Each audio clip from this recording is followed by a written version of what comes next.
நபி ஸல்லல்லாஹு அலைஹி வஸல்லம் எந்த அளவிற்கு இந்த பாவத்தை பற்றி இந்த மனித குலத்திற்கு எச்சரிக்கை செய்தார்களேயானால், பின்னால் இந்த பாவம் இன்றைக்கு இஸ்லாமிய சமுதாயத்திடத்தில் எப்படியெல்லாம் வந்து கொண்டிருக்கிறது என்பதை நாங்கள் பின்னால் பார்க்கலாம்.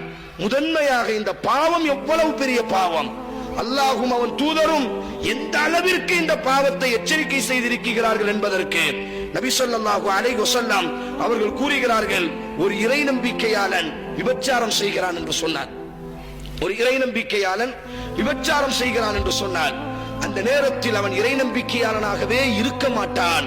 மற்ற எந்த பாவத்திற்கும் இந்த விபச்சாரம், திருட்டு என்ற இந்த ஒரு சில பாவத்திற்கு மட்டும் அல்லாஹ்வின் தூதர் சொன்ன வார்த்தை, ஒரு இறை நம்பிக்கையாளன் விபச்சாரம் செய்கிறான் என்று சொன்னால் அவனுடைய உள்ளத்திலே இறையச்சம் முழுமையாக நீங்கியதற்கு பிறகுதான் அவன் விபச்சாரம் செய்யக்கூடிய நேரத்திலே அவனிடத்திலிருந்து இறையச்சம் நீங்கி விடுகிறது.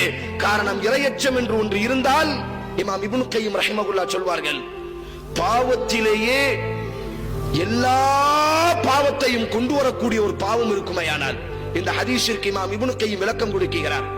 ஒரு பாவம் செய்து விட்டால் எல்லா பாவமும் அதற்கு பிறகு தொடர்ச்சியாக வந்து கொண்டே இருக்கும். அந்த பாவம் தான் அஸ்ஸினா. காரணம், இந்த பாவத்தை ஒருவன் செய்ய துணிந்து விட்டால் முதலாவதாக அவன் அல்லாஹ்வின் மீது உள்ள அந்த பயத்தை இழந்து விடுகிறான். அல்லாஹ் என்னை பார்க்கிறான், அல்லாஹ் என்னோடு இருக்கிறான் என்ற அந்த நம்பிக்கையை அவன் தகர்த்து விடுகிறான். இரண்டாவதாக, அல்லாஹ் ஒரு இறை நம்பிக்கையாளனுக்கு யதார்த்தமாக ஒரு ரோஷத்தை கொடுத்திருக்கிறான். ஒரு இறை நம்பிக்கையாளன் பாவத்தை கண்டால் ரோஷப்படுவான்.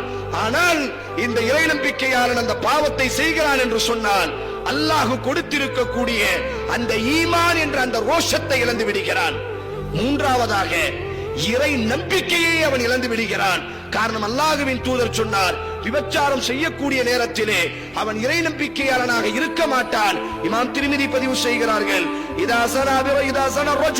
ஒரு ஆண் விபச்சாரம் செய்கிறான் என்று சொன்னால் ஹரஜ மின்ஹுல் ஈமான், அவனுடைய உள்ளத்திலிருந்து ஈமான் பறந்து விடுகிறது, அவனுடைய உள்ளத்தில் ஈமான் இல்லாமல் ஆக்கப்படுகிறது.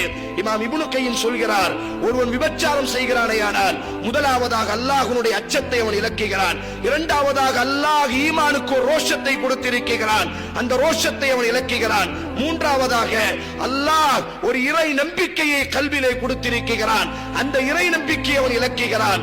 நான்காவதாக அவன் கோழையாக ஆகிறான்.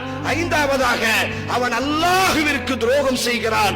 ஆறாவதாக அவனுடைய குடும்பத்திற்கு அவன் துரோகம் செய்கிறான். ஏழாவதாக மனித குலத்திற்கு முன்னால் அவன் பொய் பேசுகிறான். எட்டாவதாக அவன் முனாஃபிக்காக மாறுகிறான். ஆம், ஒருவன் விபச்சாரம் செய்து விட்டான் என்று சொன்னால் நான் விபச்சாரி என்பதாக சமுதாயத்திடத்தில் அவன் தன்னை வெளிப்படுத்துவானா?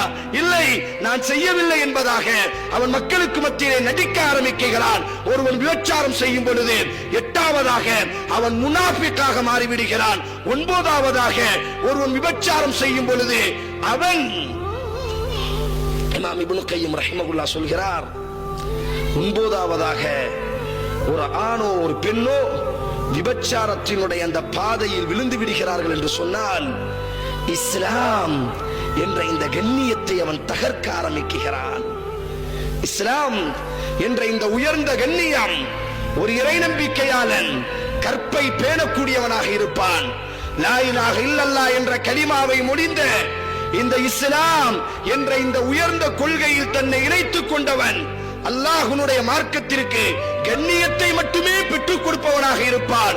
முஹம்மதின் சமுதாயத்தில் பிறந்த ஒருவன், முஹம்மது ஸல்லல்லாஹு அலைஹி வஸல்லத்தினுடைய உம்மத்தில் வாழ்ந்து கொண்டிருந்த ஒருவன் ஒரு பெண்ணோடு விபச்சாரம் செய்து விட்டான் என்பதாக முஹம்மது ஸல்லல்லாஹு அலைஹி வஸல்லத்தினுடைய மார்க்கத்திற்கே அவன் களங்கத்தை ஏற்படுத்தி விட்டான் என்பதாக இமாம் இப்னு கையிம் பதிவு செய்கிறார்களே. ஆனால் அதைத்தான் ரசூலுல்லாஹி ஸல்லல்லாஹு அலைஹி வஸல்லம் கூறினார். ஒரு நபர் விபச்சாரம் செய்கிறான் என்று சொன்னார், அவனுடைய உள்ளத்திலிருந்து ஈமான் பறக்க ஆரம்பித்து விடுகிறது. இன்னும் அல்லாஹ்வின் தூதர் ஸல்லல்லாஹு அலைஹி வஸல்லம் கூறினார்கள், இமாம் புகாரி பதிவு செய்கிறார், ஸலாஸத்துன் லா யுகல்லிமுஹுமுல்லாஹ் வலா யன்துரு இலைஹிம் வலா யுஸக்கீஹிம் யௌமல் கியாமத்தி வலஹும் அஸாபுன் அலீம். மூன்று பாவிகள், லா யுகல்லிமுஹுமுல்லாஹ், நாளைக்கு மறுமையில் அல்லாஹ் அவர்களோடு உறவாட மாட்டான். வலா யன்துரு இலைஹிம், தனது கருணையினுடைய அந்த பாச கண் கொண்டு அல்லாஹ் அந்த மூவரையும் பார்க்க மாட்டான். வலா யுஸக்கீஹிம், அவர்களை அல்லாஹ் நாளைக்கு மறுமையில் பரிசுத்தப்படுத்த மாட்டான். வலஹும் அஸாபுன் அலீம், வேதனைக்கு வேதனை ஊட்டக்கூடிய வேதனையை அல்லாஹ் அந்த 3 நபர்களின் மீதும் சாட்டி விடுவான். நபித்தோழர்கள் கேட்டார்கள், வமா ஹும் ஹாஉலா யா ரசூலல்லாஹ், யார் அந்த பாவிகள்? ஸலாஸத்துன் லா யுகல்லிமுஹுமுல்லாஹு யௌமல் கியாமா, விபச்சாரத்தை சாதாரணமாக ஏதோ எங்களுக்கு வாய்ப்பு இருக்குகிறது, எனக்கு சக்தி இருக்குகிறது, எனக்கு தொடர்பு இருக்குகிறது, தினமும் ஒரு பெண்ணோடி உறவு கொள்வதிலே ஒரு மகிழ்ச்சி இருக்குகிறது, தினமும் ஒரு பெண்ணோடி உறவு கொள்வதிலே ஒரு இன்பம் இருக்குகிறது என்ற தைரியத்தில், மமதையில் என்னை யார் கேட்க முடியும், என்னை யார் விமர்சிக்க முடியும், யார் இந்த உலகத்தில் யோக்கியமானவர்கள் என்று தப்பெண்ணத்தில் யாரெல்லாம் இந்த தவறு செய்வார்களோ